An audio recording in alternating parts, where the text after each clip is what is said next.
जो आपने रेडी के बाद, जिस तरह अभी आपने जब बताया कि जिस तरह आपने स्कूल एक शुरू किया, तो उसकी इनिशियल इन्वेस्टमेंट क्या थी और स्कूल ही क्यों, एजुकेशन सेक्टर की तरफ ही क्यों, एक फूड से एकदम स्कूल की तरफ आप आए? आपने बिल्कुल बताया कि आपकी पर्सनैलिटी को सूट नहीं करता था कि आप एक रेडी के ऊपर जूस बेचें, मतलब कि आप BS कर रहे हैं, उसके बाद आप टीचिंग भी कर रहे हैं, आपने MS की तरफ भी जा रहे हैं, तो एक स्कूल ही क्यों?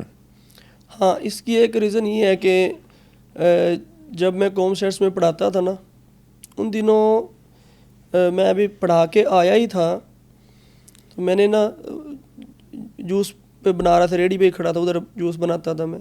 तो मेरा एक स्टूडेंट आया, टांग पे टांग रख के बैठ गया ऐसे सामने, और ऑर्डर पता क्या लगाता है, सर जी, वो एक उसका दोस्त था, सर जी 2 मग्गे जूस थे लाना, समझ आई। तो मैंने जूस तो उसको बना के दे दिया, लेकिन वो बात मैं दिल पे ले गया। मैं कहा यार, I have to change this business. ठीक है, कर लिया, लेकिन क्लास में बादशाह होता है उस्ताद, इधर ये क्या है, कोई बात नहीं, लेकिन उसको मैंने थोड़ा दिल पे ली।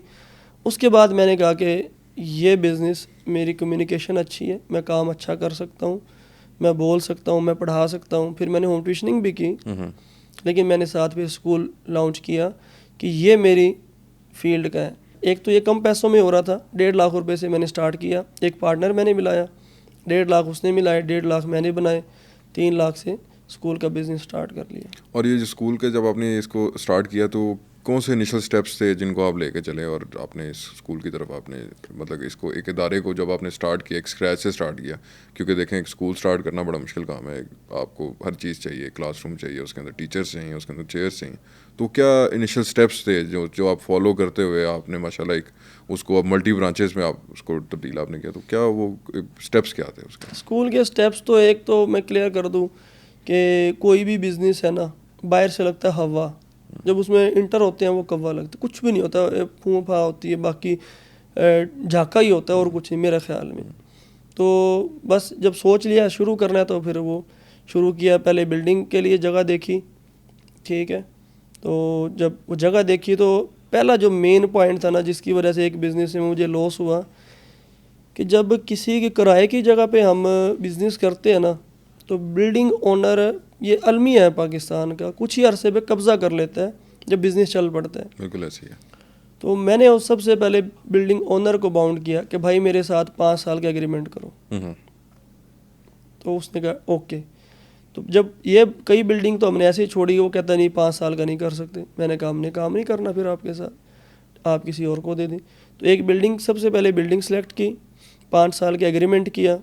उसके बाद शुरू में कोई स्टाफ हायर नहीं किया, एक मेरा पार्टनर और एक मैं, मेरी सिस्टर, मेरी मिसेज, मेरा एक बेटा उस टाइम तकरीबन 6 महीने का था। मैंने स्कूल में झूला रख लिया, जो हमारी आया जी थी वो उसको हायर किया, उसका काम सफाई भी करना और बच्चे को झूला भी देना, ये उसकी ड्यूटी लग गई।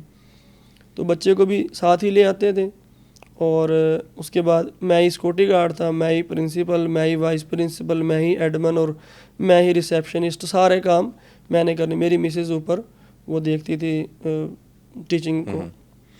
तो आहिस्ता आहिस्ता फिर जैसे जैसे स्ट्रेंथ बढ़ती गई, वैसे वैसे स्टाफ हायर करते गए।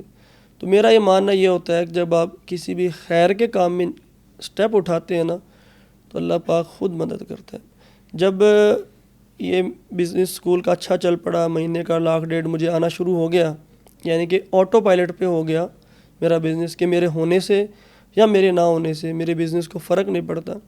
तो उस वक्त तक एक सीट मेरे पास थी, वो थी प्रिंसिपल की सीट। और वो सीट छोड़ना मेरे लिए बहुत मुश्किल था, कि खून पसीना लगाया मैंने ही सारे पे, बिल्डिंग पे डिस्टेम्पर पेंट अपने हाथों से किया, पेंटिंग अपने हाथों से की, बैनर अपने हाथों से, सब कुछ अपने हाथों से किया, ठीक है। तो मेरे लिए मुश्किल था वो छोड़ना। लेकिन जब अल्लाह पाक रास्ते बनाता है, तो वो इस तरह से फ़ीमेल आई, उनका इंटरव्यू किया, मैंने कहा आज से प्रिंसिपल की सीट आप संभाल लें।